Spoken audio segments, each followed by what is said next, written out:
Look at that crowd. That's a lot of people out there. That's a lot of people. Thank you. You're leaving me alone with a lot of people. So the last time I was in Las Vegas,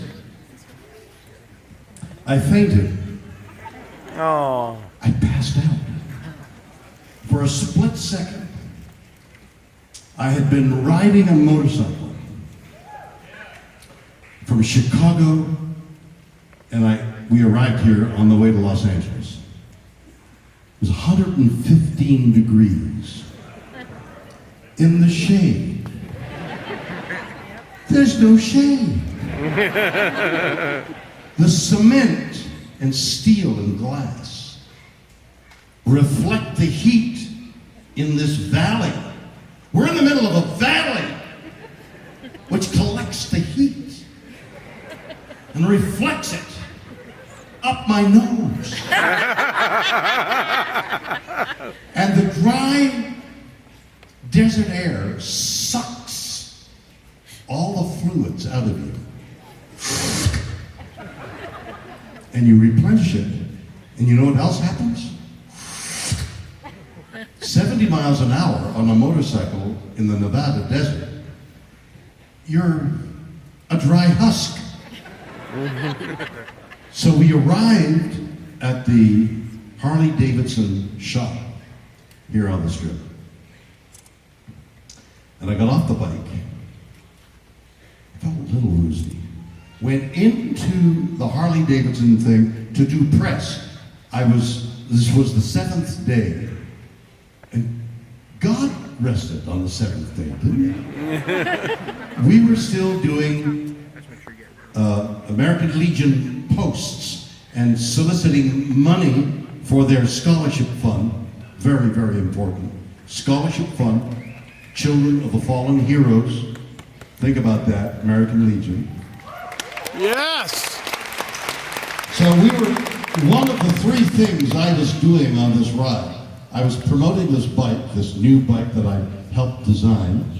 I was directing and acting in a documentary called The Ride, the hopes and dreams of everybody that was connected with this motorcycle ride. Their hopes and dreams was resting on the ride, and I was driving a motorcycle for 12 hours a day, and we arrived here about 4 in the afternoon. I got off the bike after hours and hours of driving from wherever it was, and got into the Harley-Davidson shop, sat down, and I went, boom. I thought, I can't do that. I'm on camera. And got my feet up, got some fluids in, and recovered and went on to Los Angeles the next day. That was my last time here in Las Vegas. So The Ride is a documentary which I'm editing right at this moment.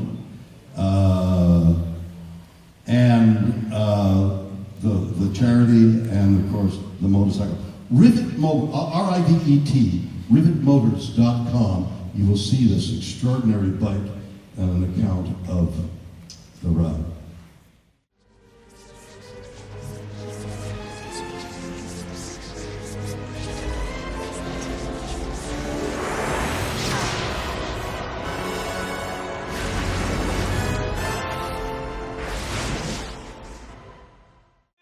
I said, no, we're going to alienate. I know we're going to alienate somebody, so we better not do that. And then somebody had the bright idea of saying, well, maybe it's an alien who thinks he's the devil.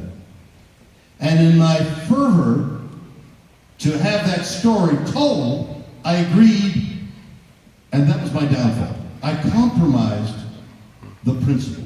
So what Star Trek V meant to me was, at that moment when I compromised my principle in order to be politic so that something would happen, reflects my whole experience on the movie, from editing to music.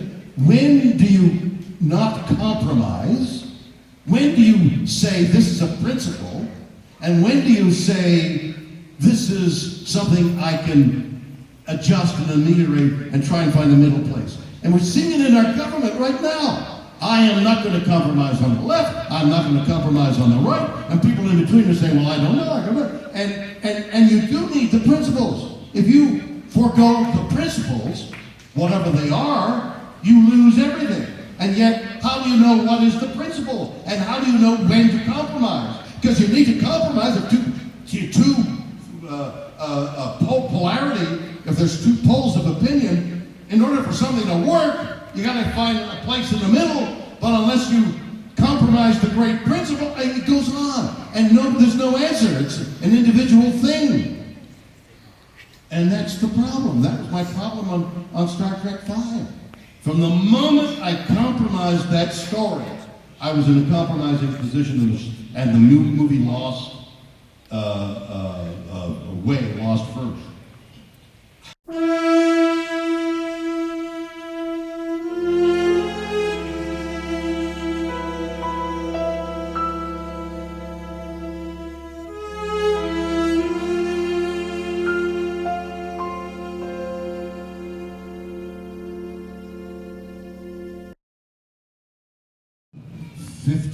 Years ago, there was a young actor named George Takie who would come in a day or two in the week, he'd play his part, he left.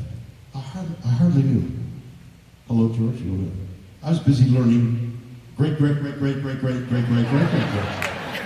had a lot of work to do. So I was busy doing that, doing publicity, doing other things that I was doing, whatever it was. I was the leading actor with 10 pages of dialogue to deliver that day, and 10 pages of dialogue to learn for tomorrow. And the day after that, and the day after that, and the day after that. So I didn't know. I literally didn't know. The 6 movies we made were a couple of years apart. Again, come in, hello George. I didn't know. I had no interaction with him whatsoever. In the last 50 years, the man has blackened my reputation. I pride myself on being a professional actor. I'm there on time, I know my words, I'm amenable to almost anything because what's important is making the performance and nothing else. I don't have to be there for of a spaceship being brought out. One of the things he has against me, I wasn't at the debut of the Enterprise in some place. I was working. So he has demeaned me really badly, ugly. Every so often I get in touch with him and say, what are you doing? I don't know. What did I do to you? What happened? I have no idea what his beef is. I have no idea who he is or what he is or what he wants. I've never answered him, but he has continued to spoil my reputation in one way or another. And finally, I thought, that's enough. Why would one person in this large audience have a bad opinion of me because of George Takie? It upsets me. So I'm not burying any hatchet. I don't have any animus towards him. I don't know who he is. Do not know. I want you to hear me. I do not know who George Takie is. What drives him, what makes him. I have no idea who he is. He invites me to his wedding. I don't know him. Why would you invite somebody like me to your wedding you don't know him? I haven't spoken to you in 20 years, 30 years. Why would you invite me to the wedding? Have you got a thought on that? I don't know George. Well, why would you, since you and I don't know and you invite me, why would you be inviting me? Because you're Captain Kirk. It has nothing to do with, I want you to celebrate with me and be joyful with me at my wedding. Yeah. It has to do with what you just said. So, I don't have any hatchet to bury. I do not carry a hatchet. I carry a peace sign. Okay?